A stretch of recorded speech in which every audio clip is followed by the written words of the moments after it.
Introducing YouTube memberships, a fun way to support the channel while getting some exclusive perks. Click the join button to become a member now and get benefits like badges next to your name on videos, behind-the-scenes photos, advantages during the live trivia game, discounts on merchandise, private one-on-one video chats, the ability to request future video topics, and exclusive 8 to 10 minute videos on the history of the NFL. And now, on with our feature presentation. October 1st, 2023. It's week 4 of the NFL season, and we've got a game on our hands over at Soldier Field in Chicago between the Denver Broncos and the Chicago Bears. Both of these teams enter this game at 0-3, and I don't think anyone is expecting this game to be much of anything. However, this game is absolutely a must-win for both of these struggling teams that are clearly at the bottom of the barrel, with the Bears being a dysfunctional mess, and the Broncos coming off of a game against the Miami Dolphins where they allowed 70 points, which you can learn more about by clicking the card in the upper right corner. The loser of this game drops to 0-4, and seeing as only one team in NFL history has ever made the playoffs after an 0-4 start, yeah, it's not good for the loser, I'll put it that way. Fortunately for the Bears, though, the offense actually looks competent for once this season. Justin Fields, who was trending toward bust territory, had the game of his life and threw for 4 touchdown passes in the first 3 quarters, posting a perfect passer rating in the first half while completing a whopping 94.7% of his passes in that stretch. The Bears get off to a hot start thanks to Fields and company, and they lead it 28-7. Well, I'm sure there's no way they can possibly blow the game down. Okay, you allowed a touchdown. That's fine. It's still 28-14. You're still doing pretty well, and you're up by 2 scores. Nothing to worry about just yet with the wave and play. Okay, now it's getting a bit dicey. You're not seriously going to blow this one, right? There's no way. You had a 21-point lead. You're going to break your losing streak approaching a full calendar year. You can't possibly blow this one. Pressure's coming. Fields lost the football. Cooper scoops it up off to the races, and he will score. Well, crap. All right, look, it's not pretty now, especially after whatever the heck happened there. But you're not losing, and you've got the ball. If you get 3 points to take the lead here and go on a nice drive, you're in a pretty good spot, even if the way you got there might not have been the prettiest. And what do you know? The Bears actually move the ball down the field and get it down to the 22-yard line to set up 3rd and 5. After a 4-yard gain on the ground to kill some clock and force Denver to burn their second timeout, it's 4th and 1. You've got under 3 minutes left, and you're about to hit the chip shot field goal to take the lead again. You're about to get 3 points and make Denver drive the length of the field to tie this game up. Good drive, Bears. You got, you're going for it here. Actually, you know what? Smart call. Try and get the free 5 yards with a hard count, especially because if they jump, you get a first down. And if they don't, you can take the delay of game and back up 5 yards. And there's really no difference between trying a 35-yard field goal and a 40-yard field goal at this level. The Broncos don't bite, but you know what? I respect the gamesmanship there. I respect it. Oh, you're calling timeout. You know you might need that later on, right? If the Broncos drive down the field after kicking this field goal, you'll need to mount another drive of your own or to possibly get the ball back. I mean, let's be real. The only reason you would call a timeout in that spot is if you're going to go for it. But come on. Why would the Bears, in their right mind, go for it in a tie game with 3 minutes left when you've got a guaranteed 3 points right then and there? Right? Right? Oh, no. Oh, no. We're not doing this. We're not doing this. Don't even tell me. Don't even tell me they're going for it here. But why? You can take the lead. You can take the freaking lead. Matt Eberflus, for the love of all things deep dish, what are you doing? They go for it, and I don't think he got there. I just... Well, that went about exactly as I expected. I'm sure this won't backfire in any way whatsoever. on 50-yard attempts this season. This one's on the way, and it is good! Welcome to Dumb Decisions.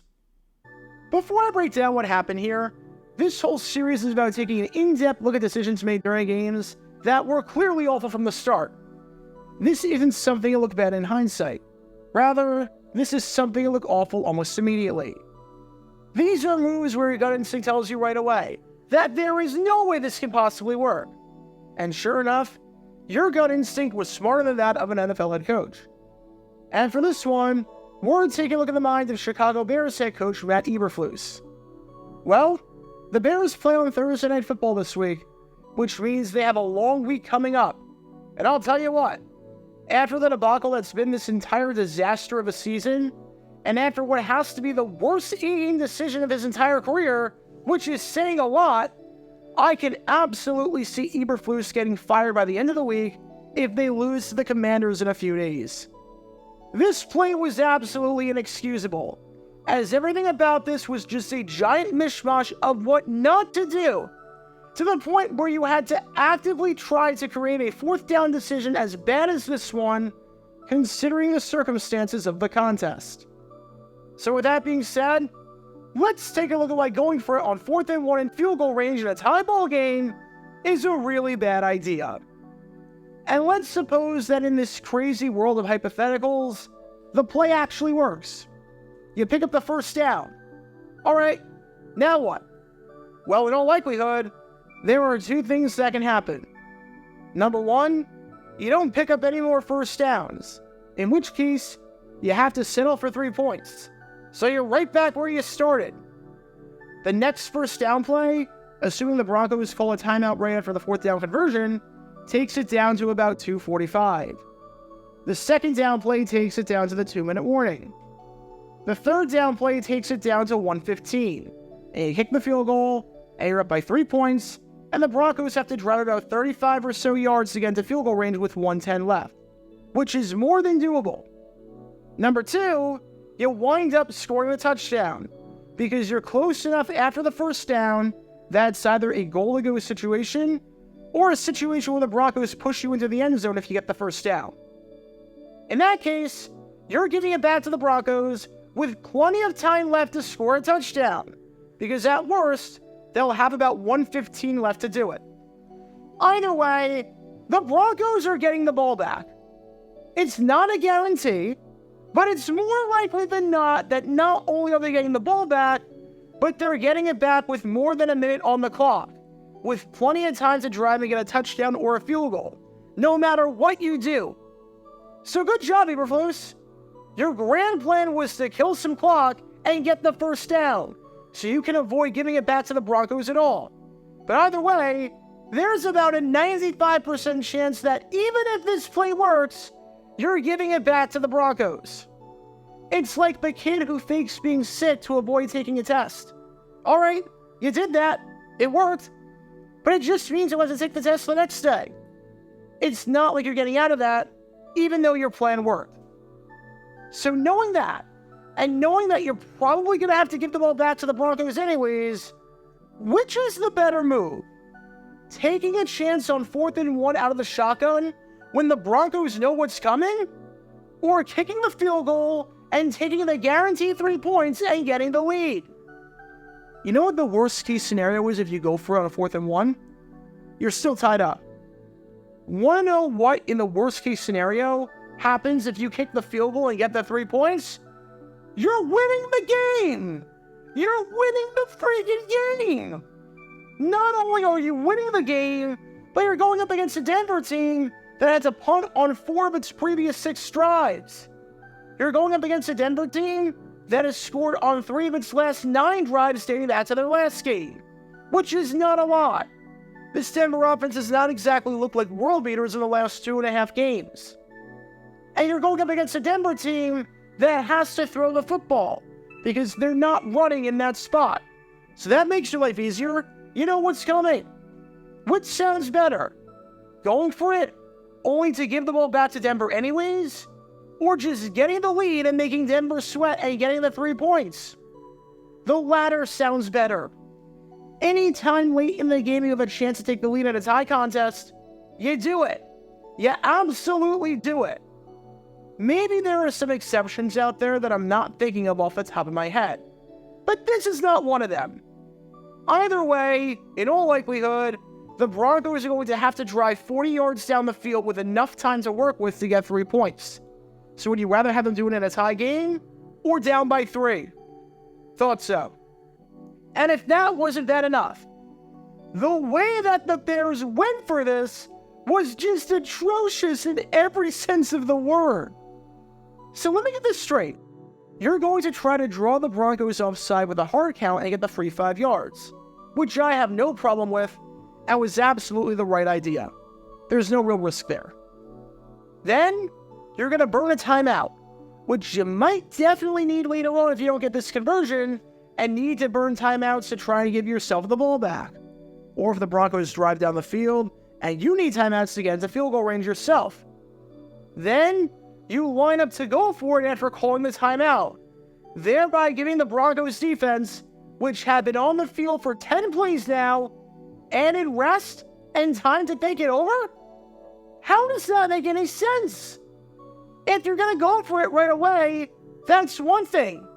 But to give the defense a chance to strategize after giving them the exact same personnel look with 1 running back, 2 wide receivers, and 2 tight ends?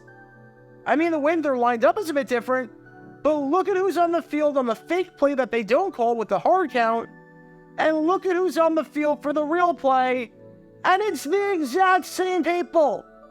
It's the exact same look. 1 running back, 2 wide receivers, 2 tight ends. You told the Broncos exactly what you were going to do and didn't even bother to change it up. You gave them time to talk about what you were going to do and didn't change it up. It's like if I'm playing a basketball game and I try and run an inbound play and it doesn't work, so I call a timeout. And then, coming off the timeout, I try and run the exact same inbound play. Can't be shocked when it doesn't work. Want to know what I mean on how bad this call was? Aside from the fact that it's a long 1 yard that you need, and you're calling a play like this out of the shotgun, meaning that you need about 6 yards to get 1 when you don't even have to do that in the first place? Look at how the Bears are lined up. You've got 7 blockers on the line with no receivers lined up on the far side. You've got 8 men in the box. Already, the Broncos have won. Even if every single Bear picks up their assignment properly, the Broncos have 1 more man in the box than you have players. And there are no receivers blocking on that side of the field that can change that.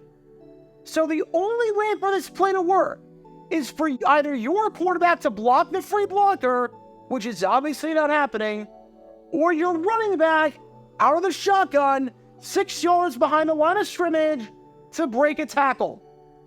It's 8 on 7. And guess what, Bears? You don't have the 8. And you've got no one to blame but yourself for that. So not only do you go for it here, when you could have just taken the lead and been in the exact same boat they would have been in had you successfully converted in all likelihood, and not only do you burn a critical timeout, and not only do you give the Broncos a chance to strategize and rest for no reason, and not only do you line up with the exact same personnel grouping they had before, thereby fooling no one on Denver, but you line up with a play that, based on the alignment, cannot possibly work unless some miracle happens because you showed your hand already. And the Broncos have already won the battle, even if every single Bear correctly does its job. I'm baffled. Truly, I'm baffled as to how you got everything wrong here. And sure, there may be an argument to going for it in this spot. But if there was, the Bears botched it by doing literally everything wrong with this sequence. After the game, Matt Eberflus defended his decision and said that he had no regrets, saying, "We had a decision to make there. I love the way our offense was running the ball that time, and we had a really good chance to seal the deal right there, and it was a decision we made at that moment. Never mind the fact that the last time you had a short yardage situation earlier in the game down by the goal line, you got stopped. Never mind the fact that you could have just taken the lead. Never mind the fact that even if you got it, you would not have sealed the deal, or even come all that close to sealing the deal as Eberflus suggests. Never mind the fact that you were not really running the ball all that well, seeing as on this drive alone, Herbert got stuffed on a run, and you got called for holding on 3 separate occasions. I mean, I don't even know what to say to this. Everything about this decision was just horribly wrong and defied all logic. This play summed up the Bears' season. This play summed up the Bears' disaster of the season and truly summed up just how bad Matt Eberflus has been as the head coach. And like I said before, Matt Eberflus is not getting fired today. I've done an episode of Dumb Decisions before about Frank Reich, where I said that by the time you're watching this video, he might be gone. And sure enough, about 3 hours after I posted the video, he was fired by the Colts. You can learn more about that by clicking the card in the upper right corner. The Bears have a short week coming up with Thursday Night Football against the Commanders, so I don't think they're going to change coaches now. But if they lose this game to the Commanders to fall to 0-5, especially after what happened in the game against the team behind me right here, the Denver Broncos, oh, he might be gone. He might be gone. And the straw that broke the camel's back, if it wasn't already broken, will be this absolute disastrous sequence that happened on 4th down in this game. I mean, this season has been a disaster for the Bears, and no place sums that up more than this disaster by Eberflus. Because in terms of the worst calls of the season, I know we're only a quarter of the way through, but this one, considering the circumstances, might be up there. It's going to be tough to top this one. So what do we learn from all of this? If you have a chance to take the lead, then freaking take the lead! If your 2 options will put you in practically the exact same spot, barring anything crazy, but one option gives you a guaranteed lead, and the other option, you have to hope for that lead, then take the guarantee. If you're going to do this, then don't, do this, where you call a timeout, line up in the same exact grouping, and then try and run it out of the shotgun when you're outnumbered. And again, it bears repeating, because I cannot stress this enough. If it is super late in the contest, and you can take the lead, then take the lead. Because when all of these elements are in play, you can't exactly be surprised when this play backfires. Talk about a dumb decision. Get your official Jaguar Gear 9 merchandise by going to jj9shop.com, and be sure to like and subscribe, as it really helps the channel out a lot. Join me every Wednesday night where we'll play NFL Trivia for cash prizes at 9 p.m. Eastern over on Twitch. To learn more about the history of college football, subscribe to Jaguar Gator 8. To learn more about the history of Major League Baseball, subscribe to Jaguar Gator 7. Also, special thanks to all of our Patreon supporters for helping out the channel. Your support is greatly appreciated. See how you can become a patron and request future video topics in the description below.